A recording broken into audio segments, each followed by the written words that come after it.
Assalamualaikum warahmatullahi wabarakatuh. Apa kabar sobat sekalian? Jumpa lagi di channel Rama Termuni. Kali ini kita akan membahas berita hangat dan masih yang diperbincangkan, yaitu tentang Menteri Nasdem yang terancam diganti. Ya, relawan Anies mengatakan baru kali ini ada presiden yang repot urus capres berikutnya. Dan setelah isu reshuffle itu berhembus kencang, ya, ada kemungkinan akan dilakukan secepatnya untuk benar-benar membersihkan, ya,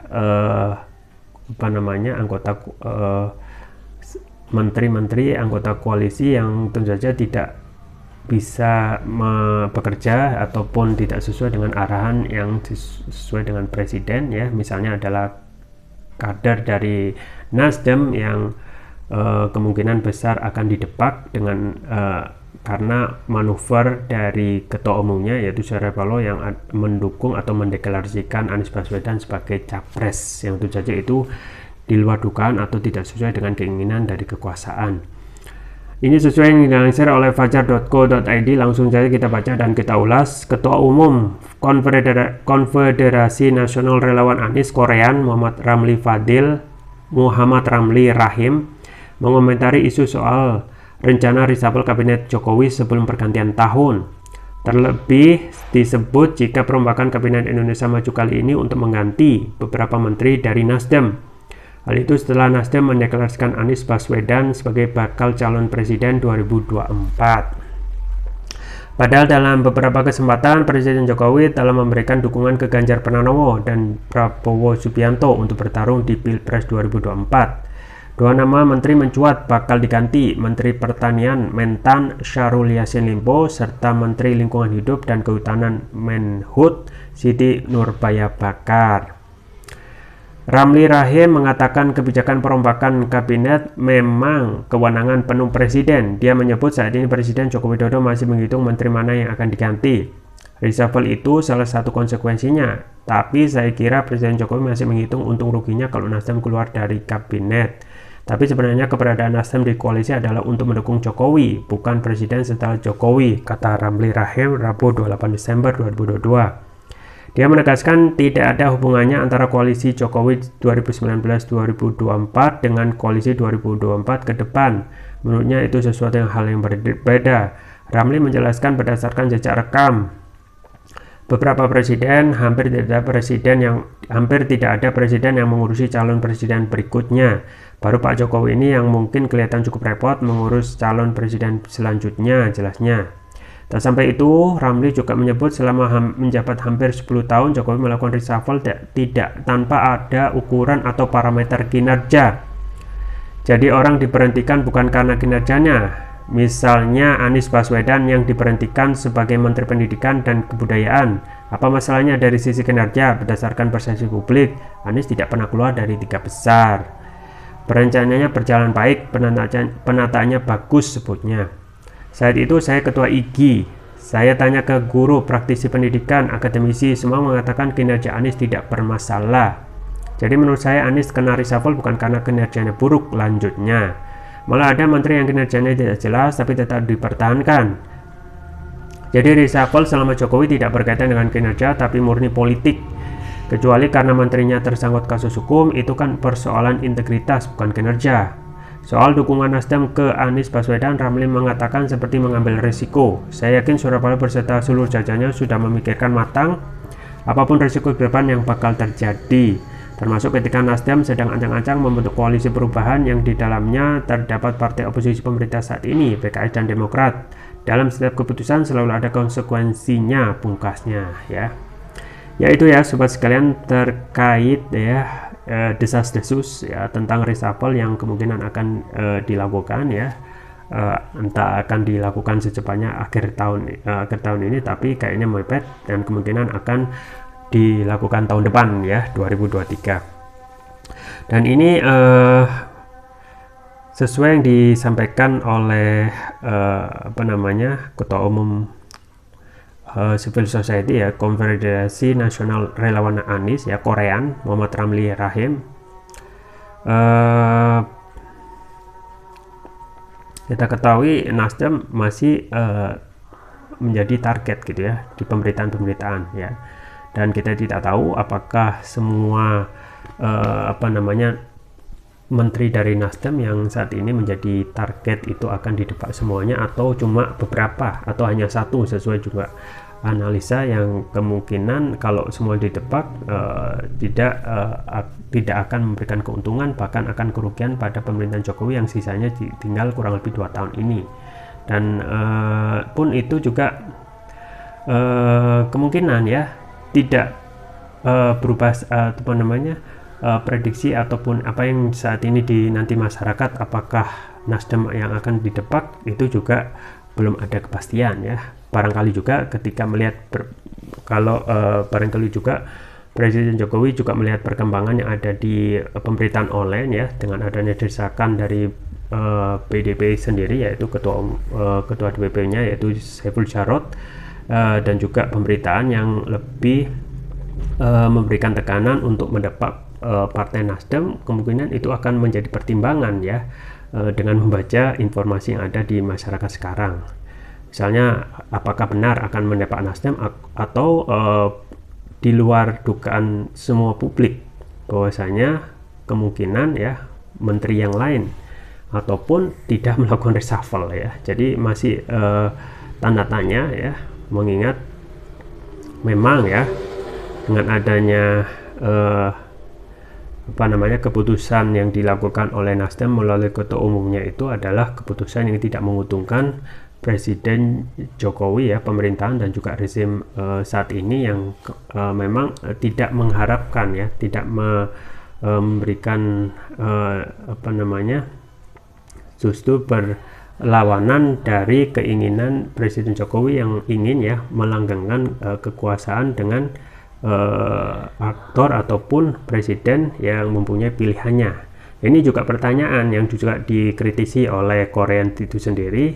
Baru kali ini presiden itu mengurusi ya presiden berikutnya.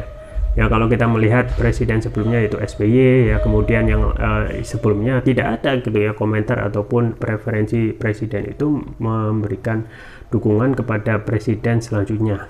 Ada apa ya? Tentu saja satu hal yang paling penting adalah pasti ada kepentingan yang sedang ingin diamankan ya. Tentu saja ya, aktor boleh berganti ya, presiden boleh berganti, tapi rezim itu tetap ya. Kepentingan besar itu pasti akan menjadi maksud dibalik rezim ini harus dipertahankan dengan orang-orang dari kekuasaan. Nah, misalnya preferensi terhadap Ganjar Pranowo ya, atau juga kepada Prabowo Subianto yang dilakukan terus-menerus di setiap momen ya, pada saat ulang tahun partai politik ataupun ketika mengumpulkan relawan ya, dan itu memang disampaikan dengan bahasa isyarat, tidak dengan jelas ya, dengan adanya ciri-ciri rambut putih ya, kemudian banyak kerutan dan lain sebagainya, itu yang tentu saja nonsen gitu ya, tidak bisa diterima akal sehat ya, bahwasanya rambut putih itu memikirkan rakyat ya. Pada faktanya banyak juga ya rambut putih yang tersangkut korupsi dan lain sebagainya. Nah, memang apa yang dilakukan oleh Surya Paloh ya, dengan adanya deklarasi terhadap Anies Baswedan itu pasti akan mendatangkan konsekuensi gitu ya. Yang kita ketahui di analisa yang lain juga mengatakan Nasdem dalam hal ini cuma memanfaatkan kondisi ya. Nah, mengingat ketika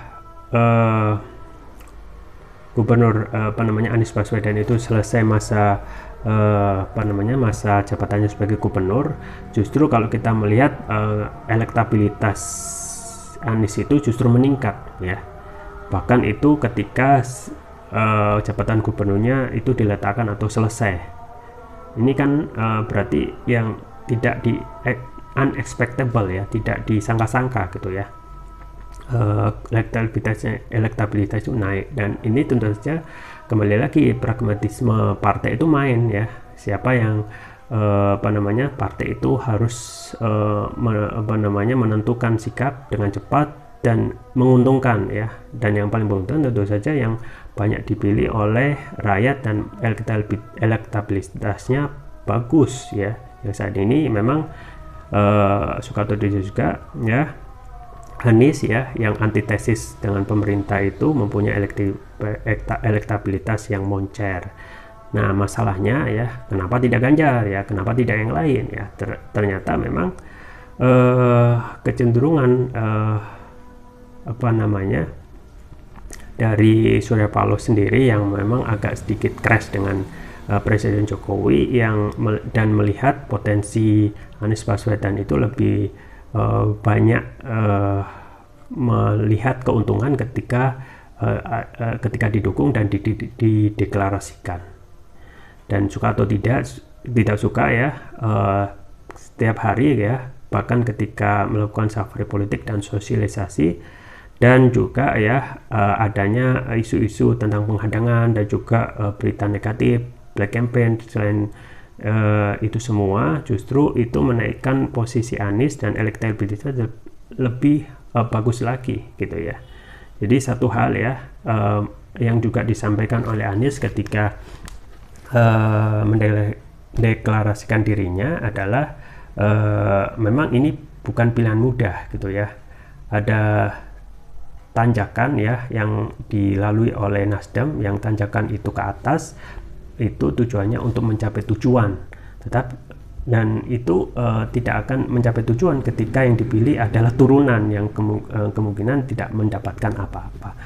Dan memang setelah itu kita ketahui pertama ya, terlihat kekecewaan yang luar biasa dari Presiden Jokowi ya terhadap putusan dan pilihan Nasdem dengan mendeklarasikan Anies ya. Setelah itu memang sedikit panas ya hubungan secara personal dan juga partai politik Nasdem dan yang merupakan koalisi istana yang berujung pada adanya isu reshuffle, yang tentu saja ini adalah momen yang ditunggu-tunggu ya dalam tanda kutip untuk mendepak atas kelalaian keputusan Nasdem dengan adanya dukungan Anies yang merupakan antitesis dari Jokowi. Nah memang terkait dengan selanjutnya ya, memang baru kali ini gitu ya, reshuffle itu ya dilakukan pertama berulang-ulang ya, berkali-kali ya, tanpa melihat apakah setelah melakukan reshuffle itu kerjanya dievaluasi. Dan yang paling menarik adalah ketika melakukan reshuffle, rekam jejak mengatakan bahwasanya reshuffle yang dilakukan oleh Presiden Jokowi itu motifnya itu lebih cenderung pada kepentingan politik daripada melihat kinerja menteri yang bersangkutan. Nah misalnya yang paling terbaru tentu saja ketika mereshuffle atau mendepak Anies Baswedan itu dari Menteri Pendidikan ya. Ini menarik ya, karena fakta itu berbicara apa adanya, dan benar ya ketika ditanyakan ke rata-rata guru ya, melihat kinerja Anies ya tidak ada yang buruk ya. Kenapa didepak ya? Karena lebih condong kepada motif politik yang berseberangan dengan keinginan kekuasaan. Nah melihat tren dari reshuffle ya kedepannya, kalau ini benar-benar akan dilakukan ya pastinya akan tidak begitu berubah banyak dari keinginan dasar untuk melakukan reshuffle, yaitu motif politik. Nah motif politik inilah yang kemungkinan akan mendominasi ya keputusan reshuffle nanti ya. Dan reshuffle yang paling reasonable ya adalah mereshuffle menteri-menteri dari Nasdem yang jelas-jelas ya sudah melakukan ya deklarasi ataupun dukungan kepada capres ya, kepada Anies Baswedan yang merupakan antitesis dari Jokowi. Nah ada 3 ya yang terus-menerus digaungkan, yaitu menterinya Nasdem, yaitu Menteri Menkominfo ya, Johnny G. Plate, kemudian Menteri Kehutanan Siti Nurbaya Bakar, dan juga Menteri Pertanian Syahrul Yassin Limpo. Nah memang ada spekulasi yang berhembus kemungkinan tidak akan semuanya ya, karena ketika semuanya didepak dan ini akan sifatnya ekstrim dan tidak baik kepada tidak baik untuk pemerintahan Presiden Jokowi. Kenapa ya? Karena kita ketahui sosok dari ketua umumnya yaitu Surya Paloh adalah seorang oligarki yang mempunyai kekuatan finansial yang luar biasa dan menguasai media ya. Bagaimana akibatnya kalau semuanya didepak, maka itu justru akan lebih mempertegas ya posisi dari Nasdem untuk menjadi oposisi dan lebih mempunyai legitimasi untuk melakukan kritik dan mencap nama ataupun pemerintahan ini melalui media yang dimiliki oleh Surya Paloh kepada pemerintahan Jokowi menjadi tidak baik lagi gitu ya. Jadi ini yang kemungkinan akan menjadi hitung-hitungan dari Presiden Jokowi ya, agar tidak terlalu ekstrim ya. Bolehlah untuk mereshuffle tapi cuma satu ya, sebagai kemudian diganti dengan partai orang-orang dari PDIP yang tentu saja ini akan juga menguntungkan dari PDIP-nya itu sendiri. Ya, kita tunggu saja ya kelanjutan dari reshuffle yang kemungkinan akan dilakukan secepatnya ya, karena urgent ya waktu pemerintahan 2 tahun ini ya, yang terlihat lama tetapi sebenarnya sangat cepat sekali waktu itu berlalu. Dan siapa yang akan direshuffle ya, kita tunggu saja ke depannya. Itu saja yang bisa saya sampaikan, semoga bermanfaat. Jangan lupa like, share, dan subscribe. Sampai jumpa lagi. Wassalamualaikum warahmatullahi wabarakatuh.